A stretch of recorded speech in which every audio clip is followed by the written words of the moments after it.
Un de mes sites a fait 192 000 visiteurs sur les 30 derniers jours. Hop, je vous montre comme ça, ce sera peut-être un peu à l'envers. L'idée de cette vidéo, c'est de pouvoir vous expliquer ce que j'ai fait et comment vous-même, vous pouvez l'appliquer sur votre business. On va parler de SEO, de référencement, on va parler un petit peu aussi de médias, de réseaux sociaux, parce que tout ça s'imbrique et va ensemble. Je me suis fait une petite liste à points pour être sûr de ne pas oublier de trucs, et le but c'est que ça soit une vidéo qui soit quand même assez courte pour vous donner les grandes lignes. Pour commencer, ce qu'on va garder en tête, c'est que le but, quand vous allez lancer votre projet, c'est de devenir la référence dans votre domaine. Peut-être que c'est un truc que vous avez déjà forcément entendu, nous on en parle souvent dans le Wizard Podcast, mais c'est en fait l'essentiel de ce qu'il faut comprendre. Le but du coup, et il y a encore une personne qui m'a demandé il y a pas longtemps, c'est pas quand vous avez lancé votre site de vouloir commencer par exemple à vous diversifier très rapidement. Ça n'aidera pas, ça va pas apporter grand chose de plus. Et pour ce que je dis, c'est valable que vous fassiez des sites de contenu comme moi ce que je fais, donc pour de l'affiliation par exemple, ou du e-commerce, ou du SaaS, ou de la génération de leads. Même si vous êtes très bon par exemple en génération de leads pour des panneaux solaires, c'est pas parce que votre site, vous le considérez comme bien sur le sujet et qui vous ramène du trafic par exemple, que vous allez commencer à parler de pompe à chaleur et de devis pour d'autres trucs. En fait, il faut essayer, en tout cas au début, de bien mettre des barrières sur ce que vous allez traiter. Et le but du jeu étant de devenir la légende, enfin le site, le Wikipédia en fait de votre niche. Pour ça, ce que vous allez faire, c'est que vous allez essayer de couvrir la majorité des sujets. Que ça soit sur votre site, avec des articles SEO, par exemple, comme moi, le site est géré avec Wisewand AI, qui est donc une IA dont je suis le cofondateur, qui permet de faire de la rédaction optimisée pour le SEO. Faut pas croire que Claude, vous allez lui dire tu es un expert SEO et tu vas pouvoir rédiger des articles. En fait, ce qui va vous pondre, si vous savez mal le gérer, en fait, il va vous faire des articles qui seront assez bateaux. Ou alors, il faudra vraiment lui donner énormément de data et des structures de texte optimisées pour le SEO. Même si, évidemment, vous pouvez le faire, et il y en a plein qui le font tout seul, mais dans mon cas, j'utilise Wisewand.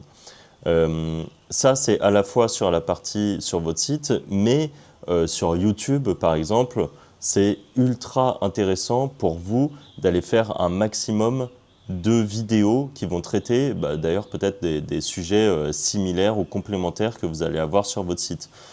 Le but ici étant du coup encore une fois de devenir cette référence et que dans la tête des gens, eh bien quand ils pensent, ou dans la tête des gens, dans la tête de Google d'ailleurs, ou des réseaux sociaux, parce qu'en fait même les réseaux sociaux récompensent ce genre de choses, c'est que vous deveniez la référence. Et donc, par exemple, sur des formats shorts comme Instagram, comme TikTok, eh bien, vous allez pouvoir parler très régulièrement du sujet, à chaque fois en trouvant des mêmes angles. D'ailleurs, vous pouvez souvent raconter la même chose, mais juste trouver un angle qui est différent. Vous allez avoir comme hook ou comme début de vidéo, par exemple, imaginons que c'est pour un truc de panneau solaire, ça va être ah ouais, il y a mon client qui m'a dit que les panneaux solaires ça coûtait cher et en fait il se trompe complètement. Et là vous allez pouvoir déblatérer ce que vous voulez et à la fin renvoyer sur vos leads, enfin sur votre génération de leads, donc sur un devis, sur un formulaire que les gens remplissent avec les infos que vous allez pouvoir recontacter par téléphone. Il y a ça, et derrière, ça va être par exemple, un client m'a appelé parce que ses panneaux solaires sont cassés, et quand je lui ai dit le prix, il a trouvé que c'était vraiment pas cher, et il a cru que c'était une arnaque. Et là, hop, vous allez pouvoir réexpliquer quasiment la même chose, mais avec un angle différent. Et ça, vous pouvez le faire avec de l'imagination sur absolument tous les sujets. Sur votre site internet, c'est un petit peu différent parce que le but, c'est que chaque sujet précis ait une page dédiée. Le but, c'est de ne pas faire ce qui s'appelle de la cannibalisation. Je ne vais pas rentrer dans les détails pour ne pas vous assommer avec ça. Vous pourrez aller regarder ou demander à votre IA favorite. Mais la cannibalisation, en gros, c'est le fait d'avoir plusieurs pages qui parlent du même sujet, à peu près, ou que ça soit extrêmement proche. Et du coup, Google ensuite ne sait pas laquelle choisir et donc en fait il en met aucune en avant. L'idée ensuite, donc, comme je le disais, c'est d'avoir une très forte présence sur les réseaux sociaux. Moi, le site que je vous ai montré au début a une forte présence sur différents réseaux sociaux. L'idée ici, encore une fois, c'est le plus régulièrement possible, essayer de vous fixer quelque chose. Si vous êtes en capacité de faire un contenu par jour, qu'importe où c'est, que ça soit sur votre site, plus sur vos réseaux sociaux par exemple, et sur YouTube, peut-être une, deux ou trois vidéos par semaine, et plus. Moi, je trouve juste que c'est pas forcément une bonne chose d'en faire plus de une par jour, mais en fait, il y a des très grosses chaînes comme Julian Goldie SEO qui lui pond des vidéos toute la journée et ça n'a pas l'air de poser problème. Personnellement, je suis plutôt de la team maximum une vidéo par jour, mais bon, voilà. Pour YouTube, par contre, pour tous les autres réseaux sociaux, vous pouvez y aller. Vous pouvez faire 2-3 réels, 2-3 TikTok par jour. D'ailleurs, vous pouvez faire la même vidéo et la publier partout et ça marchera très bien sur LinkedIn, sur Reddit, qui est très à la mode en ce moment et que moi j'utilise depuis assez longtemps et qui marche très très bien. L'avantage de Reddit, c'est qu'il y a vraiment des sous-communautés, des niches dans absolument tous les domaines. Vous prenez vraiment des trucs ultra pointus. Vous êtes collectionneur de certains types de figurines des années 80, et ben, en fait il y a un Reddit de personnes comme vous qui collectionnent ça et sur lequel vous pouvez aller parler. Important aussi, très gros point, c'est de mettre à jour ses contenus. Et ça d'habitude on l'entend pour le référencement, pour le SEO, en disant mettez à jour vos contenus pour que ça soit toujours les plus pertinents. C'est vrai, il faut le faire, ça très bien, maintenant on le sait. Mais mettez à jour aussi vos contenus sur les réseaux sociaux et sur YouTube. Alors évidemment, vous ne pouvez pas modifier votre vidéo. Mais en fait, quand il y a quelque chose, quand il y a des évolutions, il ne faut pas avoir peur de retraiter encore une fois le même sujet. Imaginons que sur YouTube, vous avez une vidéo, je ne sais pas moi, encore une fois, on va parler de panneaux solaires. Vous avez une vidéo sur les meilleures aides pour les panneaux solaires. Très bien, vous faites votre vidéo aujourd'hui. Dans 6 mois, peut-être qu'il y a une nouvelle aide. Là, il ne faut pas vous dire « ouais, mais j'ai déjà fait une vidéo sur les aides de l'État pour financer mes panneaux solaires ». Il y a une nouvelle aide, vous allez refaire une nouvelle vidéo où vous allez redire à peu près la même chose que ce que vous avez dit les fois précédentes, donc vous reprenez toutes les aides qui existent déjà, mais eh bien, vous allez par exemple commencer avec la nouvelle aide. Vous allez dire, voilà, aujourd'hui, il y a une nouvelle aide qui vient de sortir et qui vous permet de financer vos panneaux solaires avec un prêt à taux zéro. Et d'ailleurs, il y a aussi celle-ci, vous pouvez dire, dont j'ai parlé dans une ancienne vidéo ou non, ça c'est libre à vous, ça ne changera rien. Et donc, vous allez remettre ce type de contenu à jour. Et ce qu'il faut savoir, c'est que l'algorithme aime bien ce genre de nouveautés, les algorithmes en général d'ailleurs, que ce soit l'algorithme de YouTube, que ce soit l'algorithme des réseaux sociaux. Et par exemple, si l'algo de Insta, vous aviez fait une vidéo sur ce sujet-là, une vidéo courte de 1 ou 2 minutes dans laquelle vous expliquiez quelles étaient les aides disponibles, et bien si vous l'avez fait il y a 6 mois, vous pouvez refaire une vidéo et elle a tout autant de chances de percer et de vous ramener des leads encore une fois. Encore une fois, tout ce que je vous raconte là marche pour absolument tout.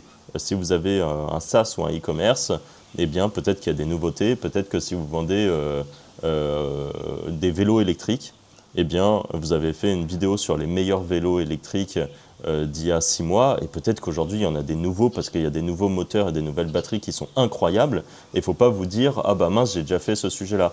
Par contre, sur votre site, sur votre page « les meilleurs vélos électriques », et bien là, vous allez juste mettre à jour votre classement. Vous allez virer les vélos qui sont devenus obsolètes, vous allez rajouter les nouveaux qui sont mieux, vous allez refaire votre classement, vous allez réécrire un petit truc, vous allez peut-être marquer au début nouveauté, il y a ce nouveau type de batterie qui est vraiment génial, qui a 2 fois plus d'autonomie et qui, dure 50 plus. Donc voilà. Dernier point, et là c'est uniquement pour la partie SEO, c'est le fait d'obtenir des liens. Parce qu'en fait, beaucoup de gens lancent leur site et juste se disent ok, je vais faire un super site avec plein de contenu, ça sera génial, mais en fait, derrière, il y a toujours ce fonctionnement de popularité aux yeux de Google. Donc c'est ce qu'on appelle obtenir des liens. Et donc pour ça, moi j'utilise 2 services. J'utilise Link Sensei qui permet d'avoir des liens sur des forums. C'est un très bon rapport qualité-prix. C'est du coup pas très cher. et ça me permet d'avoir plein de liens thématisés pour mon site, parce que les liens, il faut qu'ils soient thématisés. Évidemment, vous avez tous les liens que vous pourrez obtenir sur les réseaux sociaux, qui ont parfois, sans rentrer dans les détails, une valeur aux yeux de Google et parfois non. Mais ça, c'est le jeu. Et ensuite, la deuxième plateforme que j'utilise, c'est Linkavista, qui est vraiment une plateforme là pour acheter des articles de blog chez d'autres blogs. Pour vous la faire courte, pourquoi Google veut ça? En gros, ça lui permet, encore aujourd'hui, c'est un fonctionnement qui est assez vieux, mais ça lui permet de se dire, ok, s'il y a plusieurs autres sites qui parlent de ce site-là, alors que c'est que ce site est pertinent sur son sujet. Bon, aujourd'hui, tout se monétise, et donc acheter des liens est devenu monnaie courante. Tout ça, c'est là une petite vidéo de 10 minutes. Il faut savoir que c'est quelque chose que nous, on explique énormément dans le Wizards Podcast et dans la chaîne Les Wizards, que je vous mettrai en description, qui est donc la chaîne que j'ai avec mes potes Arthur et Anthony. Et on a aussi 2 formations gratuites et une formation payante. Je vous mettrai tous les liens en description. Ça vous permettra de rentrer dans les détails, et notamment par exemple pour la partie affiliation, si c'est quelque chose qui vous intéresse, eh bien il y a une formation gratuite qui vous apprend un petit peu tous ces rouages-là, ce que je viens de vous expliquer. En gros, en je crois 7 modules, il doit y avoir peut-être 3-4 heures de vidéo pour vraiment rentrer dans le détail. Et quand je vous disais par exemple, faites des vidéos YouTube, là on vous explique vraiment de A à Z comment faire vos vidéos YouTube. Si par exemple, là je vous ai dit acheter des liens, eh bien les liens on vous explique comment les acheter concrètement. Et pour vraiment aller beaucoup plus loin avec un accompagnement et tout ça, on a ce qui s'appelle la Wizard Academy, qui est notre grosse formation et qui utilise ce qu'on appelle le système fantôme. Pareil, si ça vous intéresse, je mettrai le lien en description et vous pourrez aller voir ce que c'est. Et je vous dis à bientôt pour une autre vidéo.